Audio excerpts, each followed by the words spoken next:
Sagan.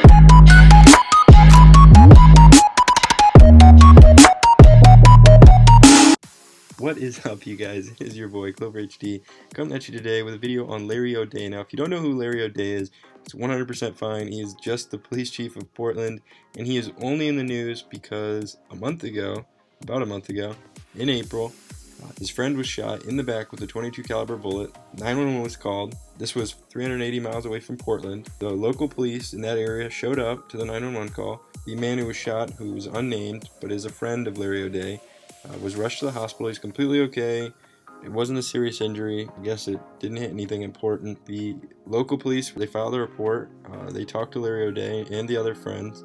And Larry O'Day didn't mention the fact that he was a police officer, let alone the chief of police, which is kind of suspicious. And it's also pretty suspicious to me that the man was shot in the back, like literally on his back. It was reported that it was self-inflicted, or at least that's what the group of friends told the police, including Larry O'Day, who's the one that spoke to them, which it's all just kind of suspect, but no one really talked about it. It just kind of got swept under the rug for a month.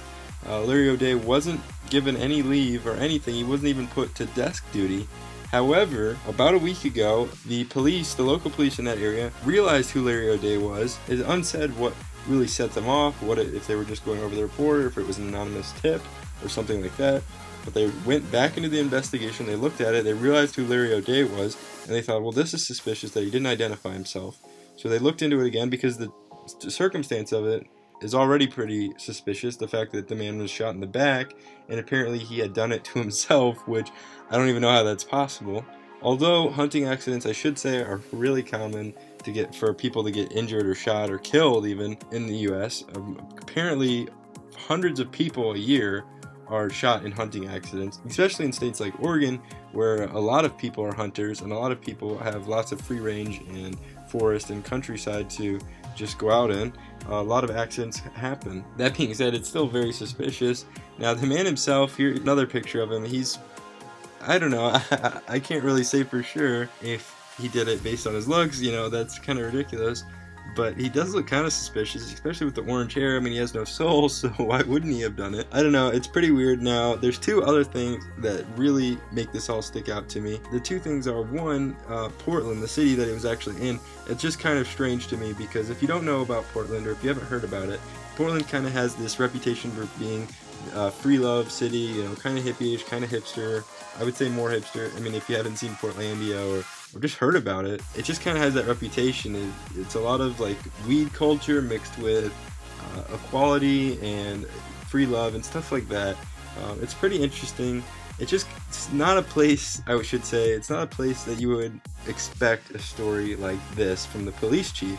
If this had been the LAPD or the NYPD police, their police chief, you might just say, oh, okay, that makes sense. But not a city like this. And then the second strange thing is that Larry O'Day, the police chief himself, has this reputation for being a huge stickler for the rules, and that just makes it really interesting that he would, I should say possibly, that he would lie about shooting his friend, and just telling the police a fib, and then covering up the fact that he did it and that he's a police officer in the first place. It's just all really strange, especially coming from someone like that. If he did do it, what a hypocrite. He should definitely step down. Now, like I said, it just came out a few days ago that the investigation's been reopened. Since then, he was placed on paid leave, and he was given a gag order where he's not allowed to talk to the media about it. Now, this is all pretty interesting and kind of weird that they gave him a gag order, because technically he could overrule it as the police chief if it's something that he believes the citizens need to hear, but he hasn't, which is kind of weird. Why would a police chief, use that as an excuse? Well, we can't talk to you guys because, there's a gag order on me, even though I could just overrule it. So you just don't want to talk to us is pretty much what you're saying. That's kind of suspicious. And then coming from, and then the fact that it happened a month ago and he wasn't, taken away from duty, wasn't given a desk job, nothing happened to him in that time. Although they did know what he was involved with, the shooting and stuff. They didn't know it was him, the one who had done the shooting, but they knew it was suspicious. You know, they knew it was a group of him, and nothing had been done to him, basically. And this brought the attention of a former Portland police officer by the name of John Hurlman. You might know him. He was in a story back in November 2015. He had tweeted something about Black Lives Matter. I'll put a picture of it up right now. If you look in the picture, he only has a couple of followers. I don't know how that tweet got any attention. Kind of strange. He only has a couple of them. I don't know why he was tweeting in the first place. He has more tweets than followers, and he only has 11 tweets. Anyway, he was in the news, and he was brought back in the news when he had to comment on this, and he pretty much said that he thinks it's super unfair that Larry O'Day is, was given no punishment or questioned at all before, a whole month after this happened. He wasn't even put on desk duty, whereas Hurlman was immediately put on desk duty hours after. That being said, though, I think it's understandable. I mean, Hurlman was obviously in the wrong what he did, but they had no reason to believe that Larry O'Day was the one behind the shooting, because in the report it said that the man had shot himself, and they didn't look into it. It's a different police department. That's the other police department's job. Still, I get where he's coming from. I get why he's mad. He's since left the police department.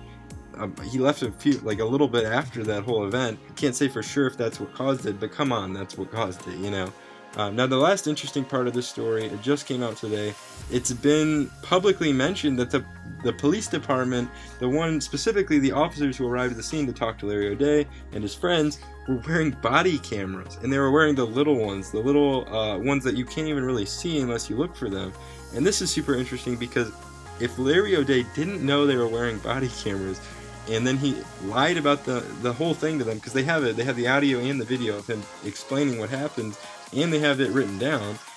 If they find out he lied, well, then he will be in a lot of trouble. He'll actually be facing jail time for falsifying a police report, and he'll obviously lose his job over this. However, the video, obviously, they showed up after the incident, so they won't really have any proof from looking into the video whether or not he actually did the shooting. If the whole group of friends, including the man that was shot, continues to say that it was an accident, and they say it was self-inflicted, well, then he really won't be facing anything at all. But they could determine that just doesn't make sense. They could just determine that it's impossible for the man to have shot himself if they actually look that deep into it, and examine the wound and everything. However, it's unlikely that they'll do that. Pretty much what's going to happen is either the friends will continue to lie and he'll get away with it, or they'll come forward and tell the truth, if there is something to be said, I should say, and he'll get punished. Another interesting thing John Hurlman mentioned was that there's really no way for him to recover from this, as it's already been put out there, and no matter what he says or does, even if he's proven, innocent, or even if they don't determine anything and he's brought back on duty and it's all over, this is still always going to be hanging over his head. Everyone that works for him is going to know this, and they'll always have this in the back of their minds. So either way, it seems that his career is kind of, at the best, it's dirtied. At the worst, he'll be facing jail time and he'll lose his job. I thought this story was pretty interesting, you guys, so I wanted to share it with you guys. If you enjoyed, and if you like puppies, drop a like. Don't forget to subscribe. Love you guys. Talk to you later.